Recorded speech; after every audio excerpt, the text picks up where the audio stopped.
수상한 울동말동한 그 시절도 참 수상했던 것 같은데 지금도 하도 수상한 시절입니다.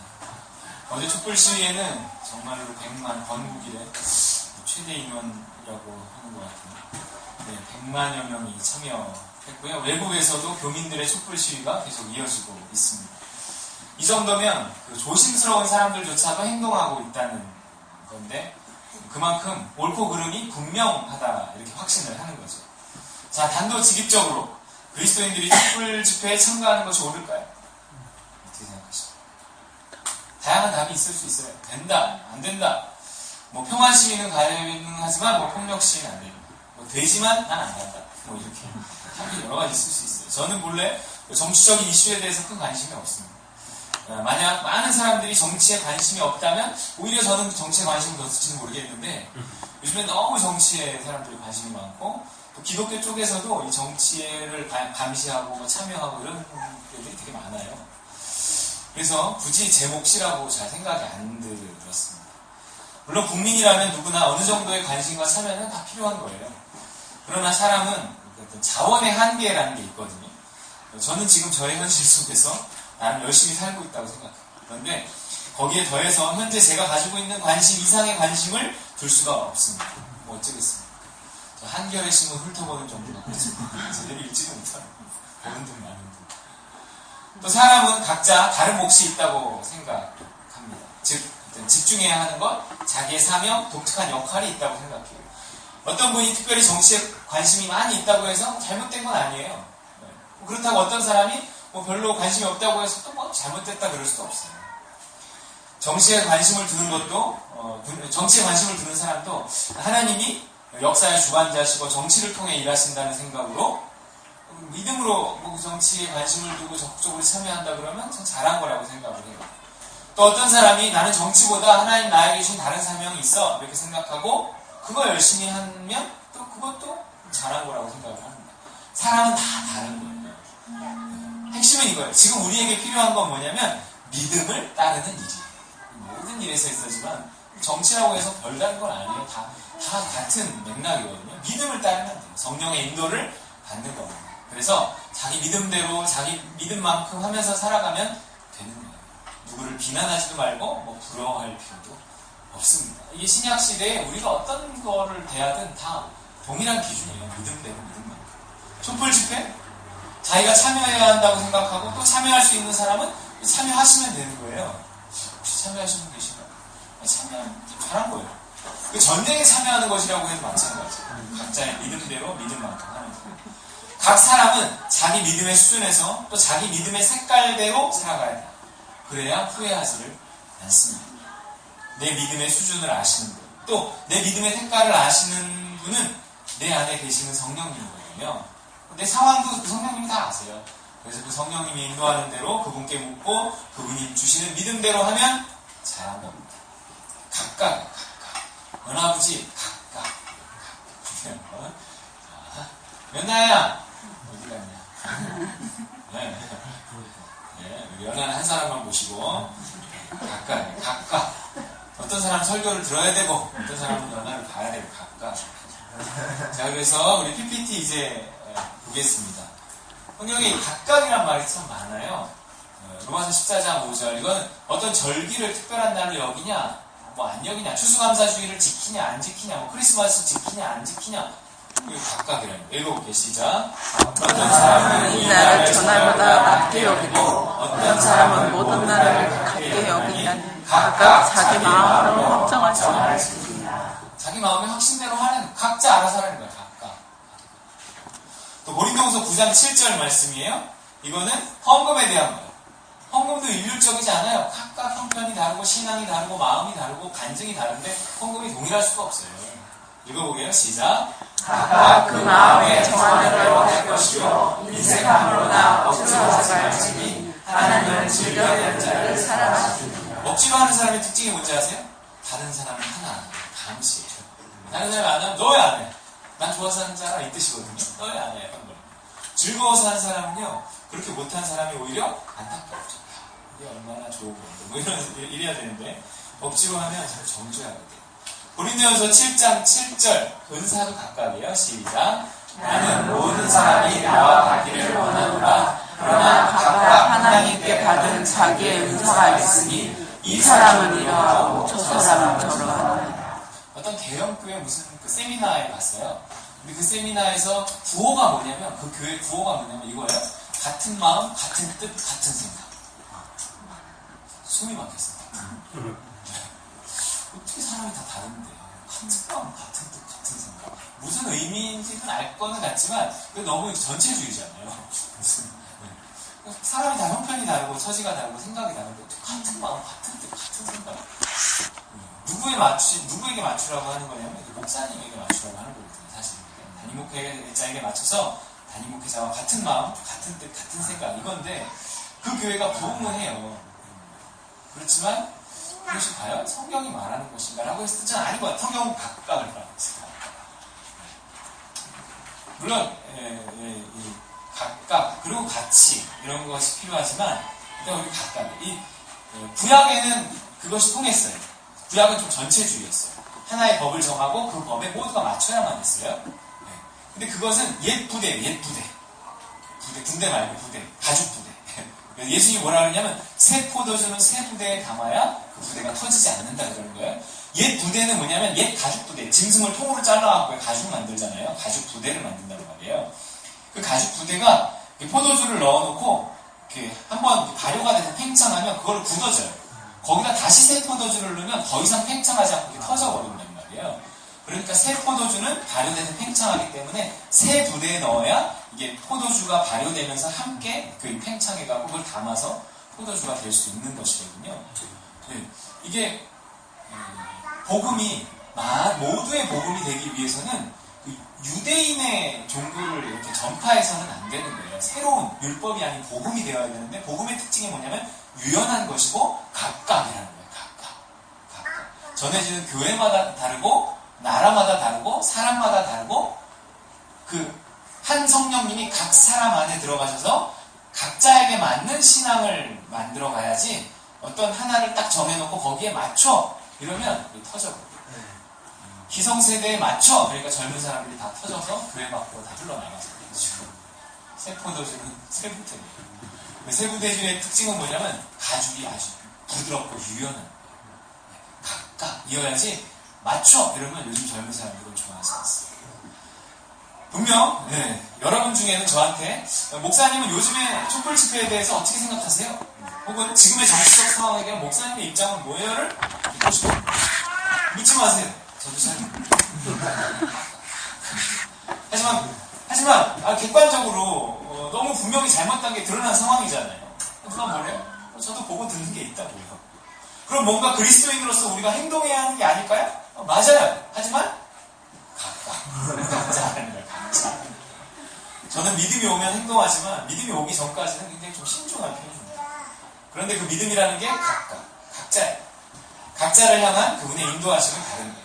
그래서 우리가 촛불 집회에 참여한다거나 어떤 정치적인 문제에 대해서 SNS에 글을 올린다거나 페이스북에 공유를 눌러서 글을 옮길 때 우리의 손가락 하나 까딱하는 것도 오직 믿음으로 해야 하는 거예요. 그리고 그 믿음은 각각이에요. 그래서 우리는 다른 사람의 행동에 대해서 함부로 이렇게 판단해서는 안 됩니다. 특히 그가 믿음으로 무엇을 한다고 생각할 때는 더욱 그래요. 선악의 판단이라는 게 그렇게 단순하지가 않아요. 지금 미국 대통령 선거에서도 보고 있지만 트럼프라는 사람이 선인지 악인지 의견이 아주 분분해요. 복합적이기 때문에 그렇습니다. 각자의 입장이 다른 거예요. 이 사람 말 들으면 이런 거, 저 사람 말 들으면 저 사람 헛갈리는 거예요. 사실 모든 게 그래요. 모든 게. 그래서 우리 그리스도인들은 선악의 판단을 누구한테 맡긴 거예요? 하나님한테 맡긴 사람이에요. 선악의 판단은 오직 하나님만 할 수 있습니다. 창세기를 보면 하나님이 인간을 만드시고 모든 것을 주시지만 뭐만 안 주세요? 선악과만은 안 주세요. 선악과만 상징하는 게 뭐예요? 선악의 판단을 상징하는 거예요. 그런데 아담과 하와가 그 선악의 판단을 가져와 버리고 말았어요. 먹으면 나빠! 라고 하신 그 선악과를 좋아! 그러면서 따먹었어요. 선악의 판단을 하나님으로부터 이렇게 뺏어온 거예요, 사람이. 하나님처럼 되고 싶어서. 그 결과가 뭐예요? 결과는 비참했습니다. 아버지 밑에서 답답했던 아들이 내 맘대로 할게 그러고 나갔다가 그 형편이 비참해진 것처럼 현재 우리에게 있는 모든 문제는 전부 거기에서 비롯된 거예요. 이 나라의 문제도 마찬가지예요. 지금 이 나라에 닥친 어려움 속에 하나님 우리에게 주시는 메시지는 뭘까요? 누가 주인인가? 누가 머리인가? 누가 주인이에요? 누가 머리죠? 지금 자기가 뽑은 대통령이 아닌 딴 사람이 대통령 노릇했다고 난리인 거잖아요. 맞아요. 이 나라도 난리지만 지금 하나님 나라도 난리가 났어요. 왜요? 예수를 왕으로 뽑아놓고 여전히 지들이 왕 노릇하고 있다. 그 나라에선 여러분이 최순실이에요.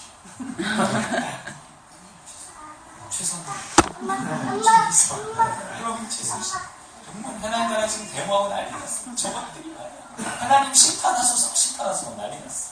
하나님 겨우 참고 있는 거지. 네. 그건 좀 다른 문제고요. 이 믿음의 관점에서 보면 어쨌든 그렇다고요. 예수를 그리스도라고 고백한 자들조차도 예수의 뜻대로 살지는 않는 거예요. 봐라.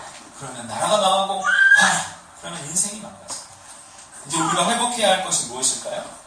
따라해볼까요? 예수는 그리스도. 우리가 처음 교회에 발을 들이면서 했던 고백이에요. 연하 엄마 아빠가 침례를 받으면서 했던 고백이에요. 하나님이 곧 예수님이 나의 왕이라는 고백. 선악의 판단을 돌려드리고 오직 그분을 나의 왕으로 모시고 시키는 대로 살겠습니다. 이렇게 고백했어요. 이렇게 살고 있나요? 그 뒤로? 노력했어요. 노력하고 계시나요? 맞아요. 이렇게 돼야 돼요. 안 그러면 대모예요. 난리. 교회가 먼저 회복해야 되고요. 내가 먼저 회복해야 돼요. 그것만이 하나님이 이 나라 이걸 다른 형을 할 것이 많아요. 각각 다르지만 모두에게 주시는 메시지는 그거예요. 봐라. 머리가 헷갈리니까 그 어지러운 거 아니야. 너의 인생에 머리가 다시 한번 생각해. 다시 한번 예수를 그리스도로 모시고 그래야 교회가 회복되고 개인이 회복되고 그래야 이 나라가 회복됩니다. 그리스도인의 잘못이다. 네가 예수를 그리스도로 모시고 살지 않았어. 난 그게 하나님의 음성이라고 생각합니다. 이 고백이 있다면 예수는 그리스도 이 고백이 있다면 뭘 해도 좋아요. 이 고백을 한 사람들에게 하나님의 영이 성령을 부어주신단 말이에요. 그리고 이 고백을 한 사람들 안에 계시는 성령님이 무슨 일을 하시냐면 그 사람으로 하여금 예수가 그리스도 되게 하시는 일이 성령이 하시는 일이에요. 예수를 그리스도로 고백하면 성령을 주셔. 성령이 하시는 일이 뭐예요? 우리 안에서 예수가 그리스도 되게 하는 거예요. 나로 하여금 그럼 예수님의 뜻대로 살도록 도와주세요. 예수님의 뜻이 뭔지 알려주세요. 그게 성령이 하시는 일입니다. 여러분 완벽한 믿음이 있어야 행동하는 건 아니에요. 난 무조건 간다! 이것도 아니에요. 난 무조건 안 가. 이것도 아니에요. 규모가 이 정도쯤 되면 이건 내 앞에 놓인 선택이라고 봐야 해요. 이 나이에 뭘? 그러지 마세요. 다 물어봐야 돼요. 그래서 저도 하나님한테 물었어요. 결론은 아직 안 갔어요. 그렇다고 다 같이 가자고 선동할 생각도 없고 가지 말라고 말릴 생각도 없어요. 이것은 우리 앞에 놓인 선악을 분별해야 하는 수많은 선택들 중에 그냥 하나일 뿐이에요. 물으세요. 하지만 난 늘 물어도 하나님은 대답이 없고 항상 선악을 분별하는 일에 어려움이 있어 라고 한다면 더 발버둥 쳐야 되는 문제예요. 우리가 부자유한 건 바로 이 선악의 판단 때문이에요. 뭐가 선인가? 뭐가 악인가? 항상 우리를 부자유하게 해요. 모든 선택의 상황 속에서 우리에게 선악의 판단을 알려주시는 성령의 인도를 따라 살아야만 합니다. 그 성령의 인도를 받을 때 그분이 주시는 믿음을 따라 살 때에만 비로소 우린 자유할 수 있어요. 그게 예수님이 하신 이 말씀이에요. 읽어볼까요? 시작. 진리를 알지니 진리가 너희를 자유롭게 하리라. 진리는 하나님의 선악의 판단을 말해요. 진리 대신 성령이 인도하시는 걸 말해요. 그거 알아야 자유로울 수 있어요. 예레미야 선지자를 통해서 하신 예언의 말씀을 보세요. 예레미야 33장 시작. 그들이 다시는 이웃과 형제를 가르쳐 이르기를 너는 여호와를 알라 하지 아니하니 이는 작은 자로부터 큰 자까지 다 나를 알게 되리라. 작은 자로부터 큰 자까지 다 하나님의 뜻을 알 수 있는 때가 온다는 거예요. 언제예요? 지금이에요. 예수 믿고 성령 받으면 성령이 작은 자로부터 큰 자까지 다 하나님의 뜻을 알 수 있게 해주세요. 그래서 우리 하림이가, 예성이가, 지희가 하나님의 뜻을 모를 거라고 생각하잖아요. 예성이가 자기 친구들이 촛불 집회 간다 어쩐다 그러길래 너도 갈래? 가려면 가 그랬어. 자기는 안 간다. 너였지? 사람이었나? 예성이었던데. 네. 현재의 상황에 대해서 모든 걸 아는 사람은 아무도 없어요. 다 알아야만 나가겠다. 누가 다 알아? 검찰이라고 다 알아요. 언론이라고 다 알아요. 우린 다 몰라요. 우린 다 부족합니다. 그러니까 자기 믿음대로 살면 돼. 다 알아야 움직인다는 것도 거짓말.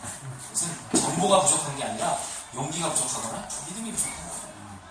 정보와 지식이 혹은 누군가의 감정적인 선동이 나를 움직이게 하기보다 내 믿음이 나를 움직이게 해야 돼요. 정보와 지식이 필요 없다는 게 아니라 그것이 오히려 우리를 속일 수 있기 때문에 그 감정적 선동이 우리를 속일 수 있기 때문에 그런 거예요. 지금 베드로가 요바에 있는 무두장이 시몬의 집에 유숙하고 있어요. 무두장이는 우리 박사모 전도에 말한 것처럼 짐승에서 이렇게 가죽을 떼어내서 말리고 하는 일을 하는 직업이에요. 근데 고넬료라는 그 로마 부대 소속 장교가 베드로를 불러오라 하는 환상을 기도하는 중에 봤어요. 그래서 사람을 보내서 베드로를 자기 집으로 초청합니다. 하지만 베드로는 당시에도 복음이 이방인에게까지 전해져야 한다는 것을 깨닫지 못했어요. 예수님 다 말했는데도 베드로 몰랐어요. 그래서 유대인이 이방인의 집에 가는 것은 당시로서는 금기시되는 일이었거든요. 그럼에도 불구하고 갔어요, 베드로가. 왜 갔어요? 이게 고넬료가 보냈던, 베드로를 초청하려고 고넬료라는 장교가 보냈던 사람들이 오기 직전에 베드로가 봤던 환상 때문이었어요. 무슨 환상이었냐면 하늘에서 뭐 그 보자기 같은 그릇 같은 게 이렇게 내려왔는데 거기 부정한 짐승이 가득 차고 하늘에서 소리가 들리기를 잡아먹어라. 베드로가 저는 이런 부정한 짐승 안 먹어요. 그러니까 하늘의 소리가 내가 정하다는 것을 네가 부정하다 하지 말고 하는 환상을 봤기 때문에 뭔가 있나 보다. 그리고 생각하고 있었던 거예요. 자기가 알고 있는 율법과 다른 거예요. 복음이 유대인을 넘어 이방인에게까지 전파되어야 되는데 베드로가 가지고 있던 상식, 베드로가 가지고 있던 법이 뭔가를 막고 있었던 거예요. 그게 경직돼 있었거든요. 부드러워져야 되는데 아직까지 부드러워지지 못한 거예요. 그것을 넘어서게 하는 것이 뭔가 상식과 습관과 법에 매인 나를 자유하게 할 수 있는 게 무엇인가? 그게 성령의 인도하시는 거예요. 우리 하림이도 지금 학교를 안 가고 있고 그 예송이도 지금 무슨 마술을 하고 학교를 보낼까 말까 고민하고 있고 이게 뭐냐면 사람들의 상식적으로는 그게 말이 돼? 내가 학교를 가야지. 그거는 따로 하면 되는 거지.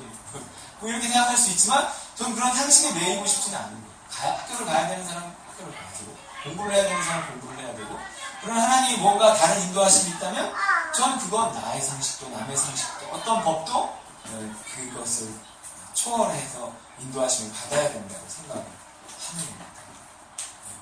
그 순종이 역사를 바꾸는 거거든요. 19절과 20절 한번 읽어볼까요? 시작. 베드로가 그 환상에 대하여 생각할 때에 성령께서 그에게 말씀하시되 두 사람이 너를 찾으니 일어나 내려가 의심하지 말고 함께 가라. 내가 그들을 보내하느니라 하시니 오늘날 이 세상이 찾고 있는 사람이 어떤 사람인지 아세요? 그런 율법과 법에서 자유하고 있는 사람을 찾더라고요. 특히 그런 기업들이 있어요. 나이키도 그렇고 애플도 그렇고 이런 굉장히 이렇게 앞서가는 시대를 앞서가는 역사를 바꿔가는 그런 회사들일수록 그런 사람을 찾더라고요. 창조적인 사람. 뭔가 율법과 법에. 나이키는요 공식적으로 파티만 다니는 직원입니다.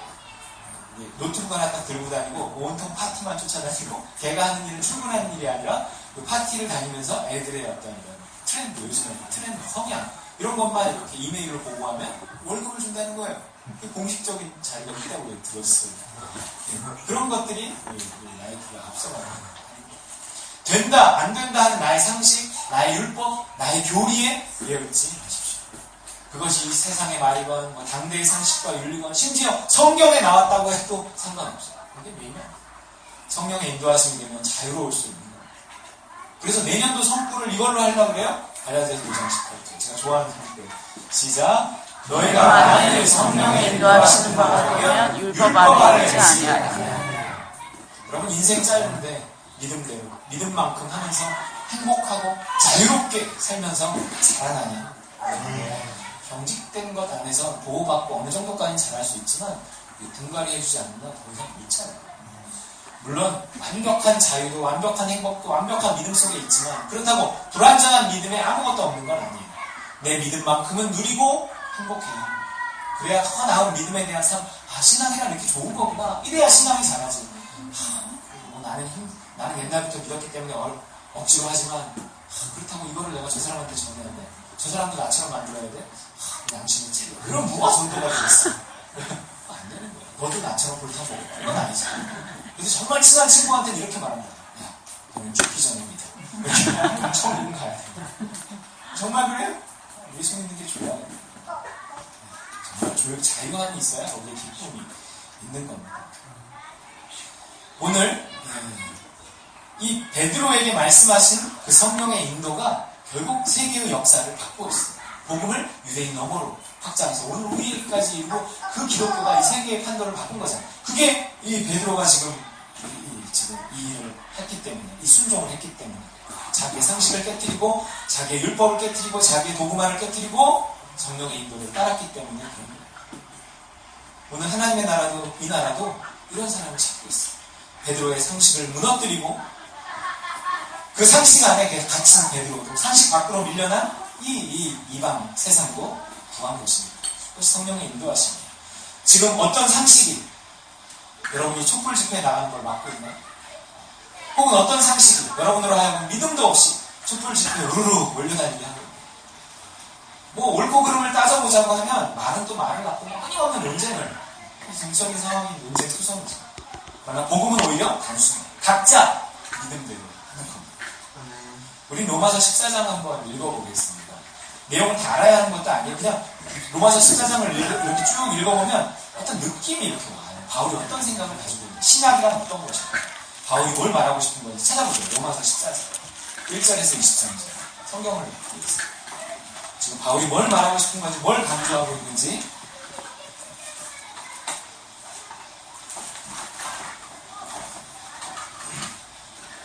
이제 각각 이러면 안 돼요. 말을 따르라, 목사의 말을 들으라, 이래야 쉬워. 이래야 빨리 도움이 돼요. 저는 지금 위험한 짓을 한 사람을 위해서. 로마서 14장 1절에서 23절 같이 쭉 읽으면서 시작. 이를 위하여 한 자를 너희가 받되 의인을 비판하지 말라. 어떤 사람은 모든 것을 먹을 만한 믿음이 있고 믿음이 약한 자는 채소만 없느니라. 먹는 자는 먹지 않는 자를 신령시하고 먹지 않는 자는 먹는 자를 비판하지 말라. 이는 하나님이 그를 받으셨으니라. 남의 하인을 비판하는 너는 누구냐? 그가 서 있는 것이나 넘어지는 것이 자기 주인에게 있음에 그가 세움을 받으리니 이는 그를 세우시는 권능이 주께 있습니다. 어떤 사람은 이 나를 전하보다 낮게 여기고 어떤 사람은 모든 사람을 같게 여기니 각각 자기 마음으로 확정하였으니라. 나를 주니 여기는 자도 주를 위하여 주니 여기고 먹는 자도 주를 위하여 먹으니 이는 하나님께 감사하며 먹지 않는 자도 주를 위하여 먹지 아니하며 하나님께 감사하느니라. 우리 중에 누구든지 자기를 위하여 받는 자가 없고 자기를 위하여 죽는 자도 없다.